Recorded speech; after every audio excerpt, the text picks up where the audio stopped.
High team இன்ஸ்டண்ட்டாக profit தரக்கூடிய ஒரு சூப்பரான ஏர்ட்ராப் பார்க்க போகிறோம். இன்ஸ்டன்ட் மீன்ஸ் இன்ஸ்டண்ட்டாக இதை கிளைம் பண்ண போகிறோம். ஆனால் இது லிஸ்ட் ஆனதுக்கப்புறம் தான் நம்மளுக்கு ப்ராஃபிட் கொடுக்க போகுது. 100% ட்ரஸ்டடான ஒரு ஏர்ட்ராப் தான். நம்ம சேனலில் வந்து போட்டிருக்கோம். நம்ம சேனல் டெலிகிராம் சேனலில் ஜாயின் பண்ணாதவங்க கீழே டிஸ்கிரிப்ஷனில் லிங்க் இருக்கும், ஜாயின் பண்ணிக்கோங்க. ஜாயின் பண்ணிட்டு டெலிகிராம் சேனலில் இந்த லிங்கை வந்து ஓப்பன் பண்ணுங்கள். இதில் நம்மளுக்கு வந்து கிடைக்கக்கூடியது 500 டோக்கன்ஸ் வந்து கிடைக்க போகுது. இந்த 500 டோக்கன் டேரெக்டாக நம்மளுடைய பிட்கெட் வேலெட்டுக்கே வந்துடும். பிட்கெட் வேலெட் மீன்ஸ் பிட்கெட் எக்ஸ்சேஞ்சுக்கே வந்துடும். அதை நம்ம ஃபியூச்சரில் சேல் பண்ணிக்க முடியும். இதில் ரெஃபரல் கேஒய்சி இந்த மாதிரி எந்த வித ஆப்ஷனுங்கிறது கிடையாது. நீங்கள் பிட்கெட்டில் தான் கேஒய்சி கம்ப்ளீட் பண்ணியிருக்கணும். இதில் கம்ப்ளீட் பண்ணியிருக்கணும்னு அவசியம் கிடையாது. இப்போ வந்து இந்த இடத்துல கிளைம் ஃப்ரீ 50 கேட் கோல்டு அப்படின்ற ஒரு ஆப்ஷன் இருக்கும். அதை வந்து தொடுங்க. அதை தொட்டிங்கன்னா ஜஸ்ட் கொஞ்சம் நேரத்தில் லோடிங் ஆகிட்டு உங்களுக்கு இந்த மாதிரி கங்க்ராச்சுலேஷன்ஸ் யூ ஹேவ் கிளைம்டு அப்படின்ற மாதிரி வரும். ஜஸ்ட் இதை விட்டுட்டு இப்போ இந்த இடத்துல வந்து பிட்கெட்டில் நம்மளுக்கு வந்து 0 கேஸ் ஃபீஸ்ன்னு சொல்லிட்டு ஒரு இது இருக்குது. இது வந்து FCFS தான். ஃபஸ்ட்டு வர ஒரு சில யூசர்ஸ்க்கு மட்டும்தான் அது வந்து கிடைக்கும். சரிங்களா? Okay, yes I have it அப்படின்றத கொடுத்துருங்க. இந்த இடத்துல 500ன்ற பேலன்ஸ் இருக்குதான்னு பார்த்துக்குங்க. மேக்ஸிமம் வந்து இருக்கணும். அதுக்கப்புறம் அந்த இடத்துல உங்களோட பிட்கெட் எக்ஸ்சேஞ்சில் உள்ள UID போடணும். பிட்கெட் எக்ஸ்சேஞ்ச் வந்து ஓப்பன் பண்ணிக்கோங்க. ஓப்பன் பண்ணிவிட்டு இந்த இடத்துல ஹோம் செக்ஷனை கிளிக் பண்ணிங்கன்னா மேலே வந்து ப்ரொஃபைல் செக்ஷன் இருக்கும். அதுக்குள்ளே உங்களுக்கு இந்த இடத்துல வந்து UID வந்து காமிக்கும். ஸோ உங்களோட UID வந்து போட்டுக்கோங்க. ப்ளஸ் கீழே அட்ரஸ் கேட்கும்.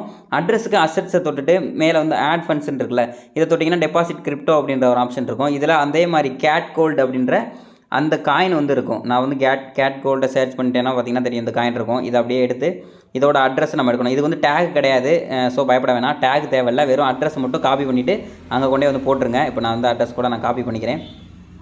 காப்பி பண்ணிட்டு டேகையும் இதையும் காப்பி பண்ணிக்குவோம், UIDயும். Just go to the profile, காப்பிடு UID. தென் நம்மளோட டெலிகிராமில் வந்து நம்ம UID காப்பி பண்ணோம் இல்லையா, அதை ஃபஸ்ட்டு UID செக்ஷனில் வந்து போட்டுக்குவோம். அண்ட் தென் கீழே நம்மளோட அட்ரஸ் வந்து போட வேண்டியதாக இருக்கும். அட்ரஸ் வந்து பேஸ்ட் பண்ணதுக்கப்புறம் கண்டினியூ பட்டனை வந்து கிளிக் பண்ணலாம். எகைன் வந்து ஒருத்தர கன்ஃபார்ம் கேட்கும். கன்ஃபார்ம் வந்து கொடுத்துருங்க, எஸ் கொடுத்துடலாம். Okay, now back to menu. இப்போ வந்து பார்த்திங்கன்னா நம்மளுக்கு கேட் கோல்டு ப்ரீ டெபாசிட் ஆயிரும் கண்டிப்பாக பிட்கெட் அக்கௌண்ட்டில். டெபாசிட் ஆனதுக்கப்புறம் வந்து சொல்கிறேன், உங்களோட அக்கௌண்ட்டையும் செக் பண்ணி பாருங்கள். உங்களுக்கு வந்து டெபாசிட் ஆகிருக்கும். இதிலே லிஸ்டிங் வந்து போட்டிருப்பாங்க, ரெடி டு லிஸ்டிங் அப்படின்னு சொல்லிட்டு. எப்போ லிஸ்டிங் ஆகுதுன்னா ஜனவரி 9ஆம் தேதி லிஸ்டிங் ஆகுது. 9ஆம் தேதி கரெக்டாக 10 AM UTC படி பார்த்தோம்னா நம்மளுக்கு ஒரு 3 மணி இருக்குன்னு நினைக்கிறேன், சாயங்காலம் ஈவினிங்.